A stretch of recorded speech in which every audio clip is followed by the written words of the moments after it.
Thanksgiving at the Walsh house meant three things: dry turkey, passive-aggressive comments, and the annual celebration of my sister Emma's mediocrity. "Tell everyone about your promotion, sweetheart," Mom urged, passing the mashed potatoes. Emma smiled modestly. "It's not that big of a deal. Just junior marketing coordinator to marketing coordinator. At Hartwell Media Group." "That's wonderful." Aunt Patricia gushed. "How long have you been there now?" 18 months, Emma said. "Started right after graduation. The benefits are amazing. Full health coverage for 401k matching, 3 weeks vacation." "That's a real job," Dad said, nodding approvingly. "Corporate position. Steady paycheck. Career ladder." "Unlike some people," Grandma added, looking pointedly at me. I continued eating, saying nothing.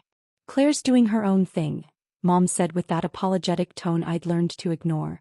"Still working on her projects. Real estate investing," I clarified quietly. "Flipping houses," Dad translated dismissively. "It's risky. Unstable. Not a real career." "I don't flip houses," I said. "I acquire commercial properties." "Same thing," Dad waved his hand. "Point is, Emma has stability. Health insurance. Retirement plan. She works in a real office with real colleagues." Emma smiled sympathetically at me. "Claire, there's no shame in trying entrepreneurship. But maybe it's time to consider a traditional path? Hartwell is actually hiring. I could put in a word. They need people in operations." "I don't need a job," I said. "Everyone needs a job," Grandma said. "What you need is to grow up and join the real world like your sister." Uncle Mike jumped in. "My buddy's daughter did the real estate thing. Lost her shirt when the market turned. Now she's working retail. Claire, you're what, 32? You should be building a career, not gambling on properties." "I'm not gambling," I said calmly. "I run a commercial real estate investment firm." "You work from your condo," Emma corrected gently. "It's not the same as an actual company with offices and employees." "I have offices," I said. "And 47 employees." Silence. Then laughter. "Claire, honey," Mom said patiently, "you don't need to exaggerate. We love you regardless of your success level." "I'm not exaggerating." "It's okay to be intimidated by Emma's success," Dad interrupted. "She's doing exceptionally well for her age. 24 and already promoted. That's impressive." "Very impressive," I agreed, checking my phone under the table. Text from my attorney. "Hartwell building acquisition finalized. Ownership transfers Monday 9 a.m. Congratulations on property number 23. I looked at Emma, who was glowing from all the praise. Property number 23 was the Hartwell Tower, a 12-story office building downtown where Hartwell Media Group leased all 12 floors. They'd been trying to buy the building for years, but the previous owner wouldn't sell. Until I made an offer he couldn't refuse. $47 million. Closed in 30 days. "Claire, are you even listening?" Emma asked, annoyed. "Sorry, what?" "I asked if you'd thought about my offer. To apply at Hartwell. I really think you'd benefit from corporate structure." "I'll think about it," I lied. "Don't think too long," Emma said. "Opportunities like this don't last forever. You're not getting any younger." My phone buzzed again. "My property manager. Hartwell lease review complete. They're paying $380,000 monthly for full building. Contract up for renewal in 90 days. Want to renegotiate?" I typed back. "Let's discuss Monday after ownership announcement." "Who are you texting during Thanksgiving dinner?" Dad asked disapprovingly. "Work," I said. "What work?" Dad challenged. "You don't have a job." "I have several jobs," I said. "I'm CEO of Walsh Properties. I manage a portfolio of commercial real estate across 3 states. More laughter. "She really believes this," Aunt Patricia whispered to Mom, loud enough for me to hear. "It's concerning," Mom agreed. "Maybe we should stage an intervention." I stood up, napkin on my plate. "I need to go. Early morning tomorrow." "On a Friday?" Emma asked. "See, that's the problem with not having a real job. No structure. No schedule." "I have structure," I said, grabbing my coat. "I have a property acquisition closing at 9 a.m. "Sure you do," Grandma said. "Claire, when are you going to stop with these fantasies?" I left without answering. Build up. Monday morning, I arrived at my office, the top floor of a building I owned in the financial district, at 7:30 a.m. My CFO Marcus was already there with coffee. Big day, he said. Hartwell doesn't know yet? They'll find out at 9, I said. Building management is sending the ownership transfer announcement to all tenants. How do you think they'll react? Marcus asked. Professionally, I hope, I said. Their lease is solid for 90 days. After that, we renegotiate. You going to raise the rent? Marcus grinned. Market rate, I said. They've been paying below market for 3 years because the previous owner was a friend of their CEO. I'm not a friend of their CEO. My phone rang. Emma. Claire. Her voice was high-pitched, panicked. Did you know the Hartwell building got sold? Yes, I said calmly. It's chaos here. Everyone's freaking out. The new owner might raise our rent and we'd have to relocate and that would cost millions and... Wait, how do you know about this? I know a lot about commercial real estate, I said. It's my job. This isn't funny, Emma said. This is serious. My job could be affected. The whole company could be affected. Emma, your job is fine. You're a marketing coordinator, not a C-suite executive. Building ownership doesn't impact your position. But what if the new owner is terrible? What if they double our rent? I doubt they'll double it, I said. That would be unreasonable. How would you know? Emma demanded. Because I know how commercial real estate works, I said. Emma, I have to go. I have a meeting. With who? Your imaginary employees. I hung up. At 9 a.m., the announcement went out to all Hartwell Media Group employees via their building management system. Ownership transfer notice. Effective immediately, Hartwell Tower, 1200 Commerce Street, has been acquired by Walsh Properties LLC. The new owner is committed to maintaining the building's high standards. Current lease agreements remain in effect. For questions, contact Walsh Properties Management. My office phone started ringing. Marcus answered screening calls. Hartwell's CFO wants a meeting, he said. Their CEO wants a meeting.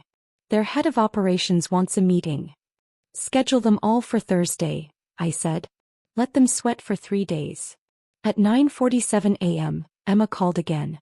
Walsh Properties, she said slowly. Claire, that's not... Is that your company? Yes. You bought our building? Yes. You actually run a real company? Yes, Emma. I've been trying to tell you that for years. But how? How much did you pay for the building? 47 million, I said. Cash. The line went dead silent. Then, you're lying. I'm not lying. Walsh Properties LLC owns 23 commercial buildings across Ohio, Pennsylvania, and Michigan. Combined portfolio value approximately $340 million. Hartwell Tower is property number 23. That's impossible, Emma whispered. You work from home. You don't have an office. I have an office, I corrected. Top floor of the building at 890 Financial Plaza, which I also own. 12 employees work here. The other 35 work remotely or at properties in other cities. I don't believe you. Google it, I said. Walsh Properties LC. There are press releases. Articles in commercial real estate journals. Public records of all our acquisitions. I heard typing. Then a choked sound. Oh my God, Emma said. There's a Business Journal article from last year. Claire Walsh, 32, builds $340 million real estate empire. This is real. You actually... Yes. Why didn't you tell us? Emma's voice cracked. I tried, I said. Every Thanksgiving, every Christmas, every family gathering. You all laughed and told me to get a real job. We didn't know. You didn't listen, I corrected. You decided I was failing because I didn't work in a corporate office with a title you understood. So you stopped listening. Does this mean, are you going to kick Hartwell out? Am I going to lose my job? Emma, calm down, I said. Your lease is good for 90 days. After that, we'll renegotiate at market rate. Hartwell's been paying below market rent for years. That changes, but they won't be evicted. How much is market rate? Emma asked nervously. About 30% higher than what you're currently paying, I said. Still reasonable for a Class A building in that location. Emma was quiet for a long moment. I told you to apply for a job at Hartwell. I said you needed corporate structure. I remember. I was trying to help you get a real job, Emma said. And the whole time you owned the building where I work. Yes. That's humiliating. That's consequences, I said. I need to go. I have actual work to do. Revelation. Thanksgiving dinner had been on Thursday. By Friday evening, the whole family knew about Hartwell Tower. My phone exploded with calls and texts. Mom, Emma says you bought her office building? Is this true? Dad, call me immediately. We need to talk about this real estate situation. Aunt Patricia, congratulations, honey. We always knew you were doing well. That last one was particularly galling. I ignored them all through the weekend. On Monday, I had my meeting with Hartwell's executives. The CEO, Richard Pemberton, sat across from me with his CFO and head of operations. All three looked uncomfortable. Ms. Walsh, Pemberton began, we weren't aware you were the buyer. Had we known, we might have made an offer ourselves. You did make an offer, I said. 6 months ago. $15 million below asking price. The previous owner rejected it. That was a negotiating position, the CFO said quickly. And this is mine, I said. Your lease expires in 87 days. We need to discuss renewal terms. Our current rate is very favorable, Pemberton said carefully. Your current rate is $380,000 monthly for 12 floors, I said. Market rate for comparable space is $495,000 monthly. You've been getting a sweetheart deal. We've been a stable long-term tenant, the CFO argued. That has value. It does, I agreed. Which is why I'm only raising to $475,000 instead of full market rate. That's a $95,000 monthly increase, or $1.14 million annually. Still below market but fair. The three executives exchanged glances. That's a significant increase, Pemberton said. It's a correction to market rate, I countered. You're welcome to shop around, but you won't find better space at a better price in this location. We'll need time to consider, Pemberton said. You have 87 days, I said. After that, if we haven't agreed on terms, your lease expires and I'll market the space to other tenants. After they left, Marcus whistled. You're really playing hardball. I'm being reasonable, I said. 30% increase is standard when a property transitions to new ownership. They knew this could happen. What about your sister? Marcus asked. This affects her job security. Emma's job security depends on Hartwell's business model, not on real estate costs, I said. If a $1.14 million annual increase tanks the company, they had bigger problems already. That evening, Emma showed up at my condo unannounced. We need to talk, she said, pushing past me into the living room. Come in, I guess, I said, closing the door. Everyone at work knows you're my sister, Emma said. HR pulled the connection when they reviewed the ownership transfer. Now everyone thinks I had something to do with this. You didn't, I said simply. I know that. But they don't. My boss asked if I'd known about the purchase in advance. If I'd been feeding you inside information. That would be illegal, I said. Did you tell them you didn't know? Of course. Emma said. But now I look like an idiot. Everyone knows my sister owns the building and I had no idea. I told people you needed to get a real job. I offered to help you apply at Hartwell. Yes, I agreed. You did all of those things. Do you understand how embarrassing this is? Emma demanded. For you? I asked. Yes, for me. It's validating. Validating. You spent years dismissing my work, I said. Telling me I needed a real job. Offering to help me apply at your company. Now it turns out I own your company's building. Yes, that's validating. Emma sat down heavily on my couch. I didn't know. None of us knew. Because none of you asked, I said. You decided I was failing and stopped listening to anything that contradicted that narrative. That's not fair. It's completely fair, I interrupted. At last Thanksgiving I mentioned acquiring 2 buildings in Pittsburgh. Dad said I was wasting money. I mentioned my portfolio value crossing $300 million. Grandma said I was delusional. I tried Emma. I tried for years. You all just refused to hear it. Resolution. The lease negotiation took 3 weeks. Hartwell eventually agreed to $465,000 monthly, a compromise I could live with.